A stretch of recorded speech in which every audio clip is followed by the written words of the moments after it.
Bem, a invasão mongol aconteceu em 1234. Nesse período, o Japão ele era comandado por um regente, porque o Shogun havia morrido.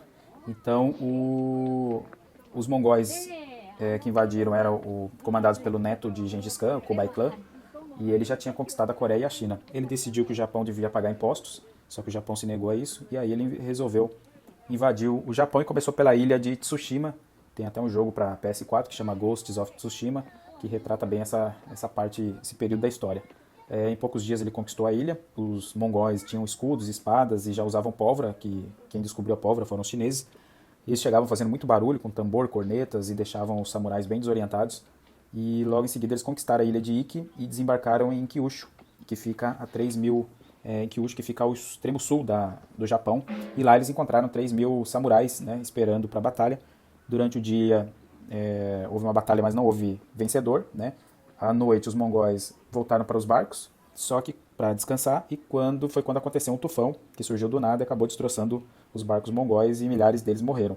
Aí o Khan teve que recuar, e por sorte do Japão, claro, mas ele decidiu que voltaria em 1281. Ele voltou numa escala muito maior, só que os japoneses já estavam mais preparados, tinham construído barreiras fortes, etc. E a invasão foi praticamente igual à primeira, mas aí rolou outro tufão, que é até inacreditável, tipo, a natureza ajudou de novo. Então os generais mongóis fugiram, acabaram deixando para trás as tropas, sem comida, sem equipamentos, e acabaram sendo mortos pelos japoneses. E aí os japoneses começaram a chamar os tufões de ventos divinos, que em japonês significa kamikaze.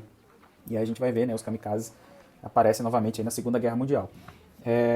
Mas a história ela tem outro retrato para essa questão dos tufões, que na verdade houve uma tempestade forte apenas na primeira invasão, na segunda não teve um segundo tufão. E a primeira teoria é que os sacerdotes eles falavam isso porque que eles haviam sido defendidos pelos deuses, porque desta forma os santuários cairiam na graça do imperador e do shogunato, né, que na época. E outros japoneses, outra coisa, os japoneses também conheciam muito bem os terrenos, e os mongóis não estavam esperando resistência. E muita gente que estava lutando pelo lado mongol também eram povos que haviam sido conquistados, ou seja, não eram guerreiros, diferente dos samurais que já tinham uma tradição de combate. E neste período que surge também a imagem clássica do samurai, né, com espadas, porque eles usavam a espada para atacar os mongóis dentro dos barcos a curta distância, né, e não deixavam nem os mongóis saírem, eles matavam antes. E antes disso, os samurais costumavam usar arco e flecha, depois isso passou a ser a arma dos camponeses, né, para fazer uma frente de artilharia, e os samurais começaram a ficar com essas duas espadas, uma principal que é a katana e uma auxiliar que é o wakizashi. Aí o império acabou ficando dividido porque os samurais que lutaram e expulsaram os mongóis eles não receberam nenhum tipo de recompensa, então eles ficaram bem insatisfeitos com o shogunato e decepcionados. E aí em 1318 assumiu o imperador Go-Daigo, que acabou decidindo que o poder, né, deveria voltar à família imperial, e nisso ele declarou guerra ao shogunato. Só que havia um dos grandes generais da época do shogunato, que chamava Takauji Hashikaga, e esse cara era descendente dos Minamoto, e logo ele tinha o direito aí a assumir o trono do cargo de shogun. Ele estava de saco cheio do shogunato, então foi uma forma aí de governar. Estava de saco cheio com o shogunato e a forma que eles governavam. Então ele apoiou o Go-Daigo para tentar virar shogun. Go-Daigo que era o imperador, né? E aí ele, junto com o Go-Daigo, travaram uma guerra contra o shogunato de Kamakura, que veio a cair em 1333. Aí em 1333 o imperador Go-Daigo entrou em Kyoto com esse general Ashikaga, e aí o poder volta para o imperador. E nesse período inicia a restauração Keimu, onde o imperador disse que não haveria mais shogun, e quando ele falou que não haveria mais shogun, os samurais não iriam fazer mais parte do governo, não ia mandar mais em nada tal. Só que os samurais não curtiram muito isso, principalmente o Ashikaga, que fez de tudo pensando aí no shogunato. Então o imperador conspirou, né, para poder depor o imperador. O imperador acabou sendo deposto. Ele pegou um membro da família e declarou que foi declarado como imperador, e esse membro declarou o Ashikaga como shogun. Em 1333 o Go-Daigo, que havia sido deposto, ele fugiu para o sul, e ele fundou a Corte do Sul, que era um governo paralelo, onde o imperador que dava as ordens, e aí ele acabou rachando o país, né? No norte ficou a Corte do Norte, com o governo através do shogun e o imperador, e isso ficava em Kyoto, e no sul, na cidade de Yoshino, ficava o imperador que mandava em tudo. Então, só que as províncias em volta da Corte do Sul, eles eram aliados ao shogun, e os daimyos estavam cada vez mais poderosos e não gostavam muito de responder, apesar de serem aliados, não gostavam muito de responder ao Shogun. Então o governo começou a enfrentar uma crise que tinha os rivais do sul e tinha também um risco de guerra civil no norte. E aí em 1368 assume Yoshimitsu Ashikaga como Shogun e ele consegue unir essas províncias e também consegue unificar a corte imperial e em 1392 fica só uma corte japonesa, não tem mais essa questão da rachadura do estado. E em 1408 Yoshimitsu Ashikaga morre e com a morte dele começa de novo a perder esse apoio que ele havia conquistado dos daimyos, a situação começa a ficar tensa e aí em 1464 explode uma série de conflitos dentro do clã Ashikaga, uma guerra dentro da própria família e nisso os daimyos percebem que só seria Shogun agora quem tivesse mais prestígio, né? E aí começaram a travar diversas batalhas pelo Japão, senhores feudais contra seus exércitos, né, e seus exércitos enormes, tal, atacando uns aos outros, tudo em busca do poder. E nesse período que surgem os ninjas, chamados de shinobi, que vinham das classes mais baixas, eram mercenários em troca de dinheiro, e eles eram mestres da espionagem. A gente vê os ninjas aí como entrando sorrateiramente, cometendo assassinatos, mas o que eles eram bons mesmo era na questão da espionagem. Em 1543 os portugueses chegam no Japão. 2 anos depois eles já tinham estabelecido rotas comerciais entre Japão e Europa. E os europeus com os espanhóis e holandeses também começam a chegar no Japão. E uma das coisas que eles se surpreendem quando eles veem os orientais são suas roupas.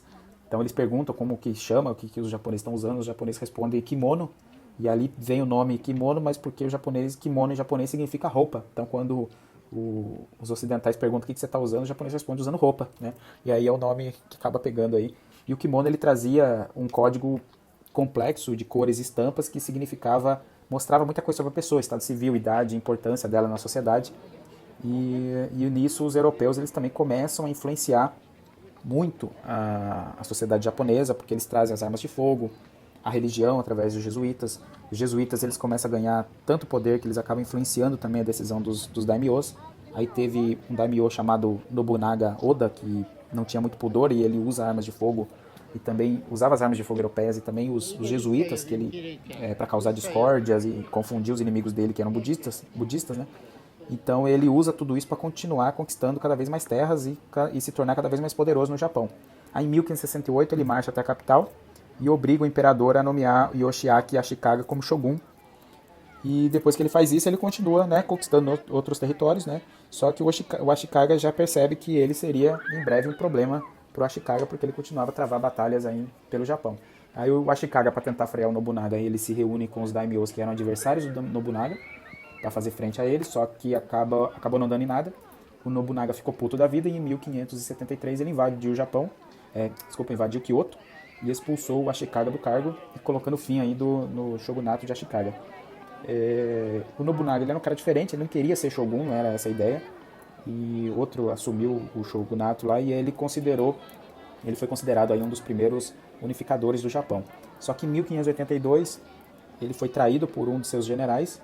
Aí quando ele viu que ia ser derrotado, ele fez um ritual que era muito comum na época dos samurais, que é o harakiri ou o seppuku, que se tratava de cortar com a própria barriga, né, com uma espada, e segundo a crença, na barriga ficava a alma. E depois disso, uma pessoa de confiança vinha e cortava a cabeça para poder selar a morte. Então sempre que ele usava-se do seppuku harakiri para não ser capturado, ou quando havia cometido uma grande desonra também, por vergonha, e também para não ser feito prisioneiro, né, de guerra.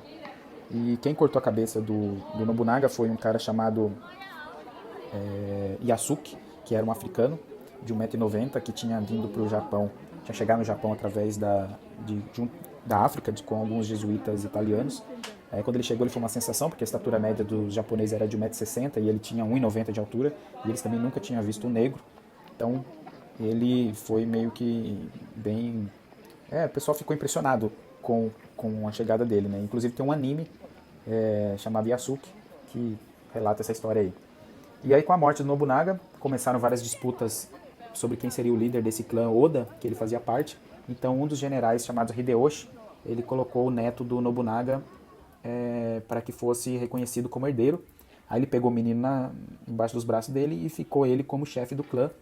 e continuou conquistando províncias até que ele conseguiu unir todo o país. Ele aproveitou o embalo e já decidiu também conquistar a China, que era dominada pela dinastia Ming na época.